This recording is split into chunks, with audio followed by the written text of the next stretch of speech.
Assalamualaikum warahmatullahi wabarakatuh.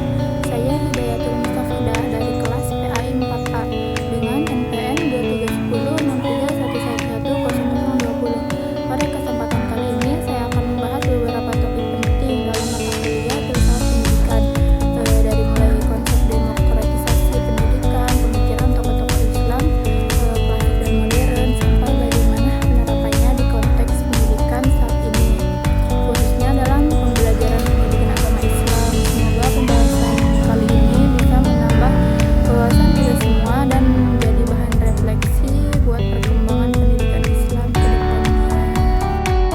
Baik, langsung saja. Jawaban nomor 1 yaitu demokrasi pendidikan itu intinya mewajibkan semua orang punya hak yang sama buat dapat pendidikan tanpa dibeda-bedakan.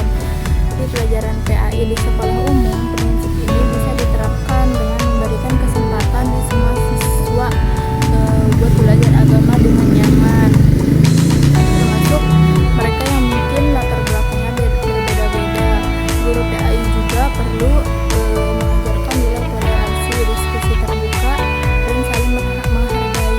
Tapi di era digital sekarang, tantangannya makin berat karena banyak informasi soal agama yang tersebar luas di internet. Guru harus bisa membantu siswa memilah mana info yang benar sesuai ajaran Islam dan mana yang menyesatkan. Selanjutnya, jawaban nomor 2. Menurut Ibnu Khaldun, pendidikan itu proses bertahap, mulai dari hafalan, memahami isi, sampai bisa berpikir kritis. Nah, konsep ini bisa disambungkan ke kurikulum merdeka yang lebih fleksibel dan ngasih ruang siswa untuk eksplorasi.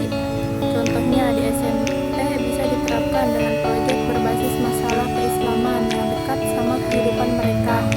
Misalnya siswa bikin video dakwah digital tentang etika media sosial. Jadi siswa nggak cuma tahu teori, tapi siswa juga terbiasa menerapkan nilai agama di dunia nyata. Selanjutnya, jawaban nomor 3. Kiai Haji Ahmad Dahlan menekankan pentingnya menggabungkan ilmu agama dan sains, karena kalau ilmu-ilmu aja tanpa nilai agama bisa bahaya. Sekarang juga banyak pelajar yang pintar teknologi tapi moralnya kurang. Nah, PAI bisa jadi saran untuk pemahaman soal etika digital, karena kayak bahaya gibah online atau hoax. Ini penting supaya perkembangan teknologi nggak lepas dari nilai-nilai Islam. Guru PAI juga bisa buat pelajaran kolaboratif antara teknik sains dan ajaran agama. Jawaban nomor 4.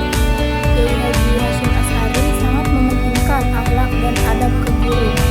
Ini juga masih relevan banget gitu, karena sekarang banyak pelajar yang mulai kurang hormat ke guru. Padahal akhlak itu pondasi utama dalam pendidikan. Penerapannya juga bisa lewat pembiasaan sederhana di sekolah, kayak salim sebelum masuk kelas atau menyapa guru dengan sopan.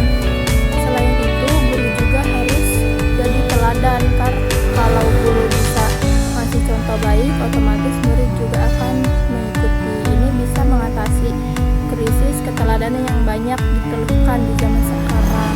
Selanjutnya, jawaban nomor 5 yaitu Ahmad Hasan dari Persis mengutamakan purifikasi ajaran Islam lewat pendidikan yang kembali ke Al-Quran dan hadis. Kalau dilihat di konteks sekarang, pemikiran ini lebih cenderung ke arah reformis.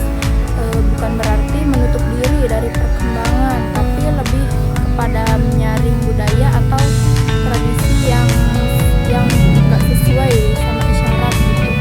Pendidikan PAI saat ini juga sudah mulai masuk ke arah itu dengan menguatkan kembali dasar-dasar keislaman di tengah perkembangan zaman. Selanjutnya, jawaban nomor 6. Dalam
kegiatan yang bukan cuma hafalan tetapi juga pembiasaan adab.